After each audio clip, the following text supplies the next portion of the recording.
Umiskor ng 31 points si Robert Bolick para pangunahan ang NLEX Road Warriors na talunin ang dati niyang koponan na Northport Batangier sa overtime, sa score na 107-100.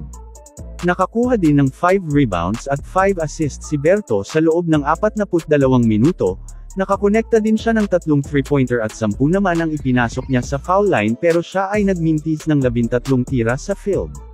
16 points naman ang ginawa ng rookie na si Enoch Valdez, 5 puntos lang ang kanyang na-score sa second half at OT, ngunit siya ay nakabawi naman sa ibang paraan, matapos niyang kumuha ng 9 rebounds at 3 steals. Nakatutok ang NLEX ngayon sa kanilang small ball line-up, sa pagkawala ni Brandon Ganuelas-Rosser ay nabigyan ng mahabang minuto si Anthony Semerad. At nasulit naman ang kanyang 26 na minuto na paglalaro off the bench nang umiskor siya ng 15 points.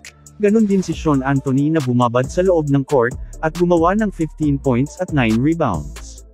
Ipinakita naman ni Arvin Tolentino na hindi lang siya basta number 1 offensive threat sa liga, kundi kaya din niyang trumabaho sa depensa, nang magtala siya ng 3 blocks.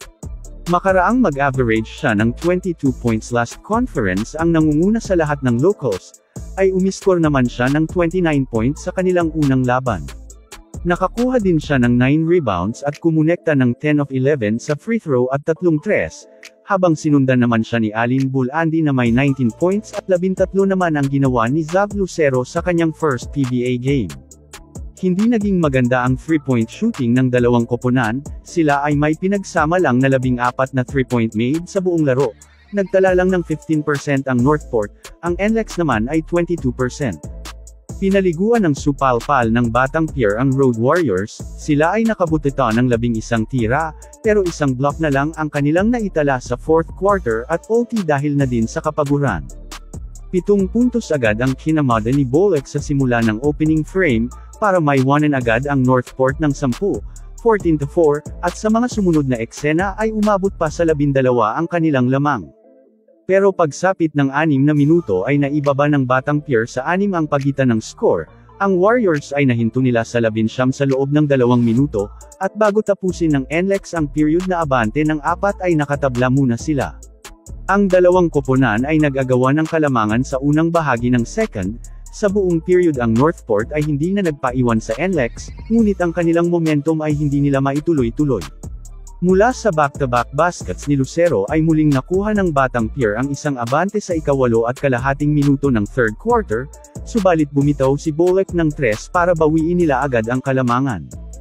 Ang NLEX na pinipilit na iwanan ng Northport ay muling natablahan sa huling 2 minuto ng period, ilang beses nakakuha ng pagkakataon ng Batangier na makuha ang abante pero sila ay nabigo. Matapos ang pagsusumikap na maagaw ang kalamangan ay nasungkit ulit ito ng Northport sa pag-uumpisa ng final quarter, at mula sa end 1 play ni Tolentino ay naging 4 ang kanilang lamang.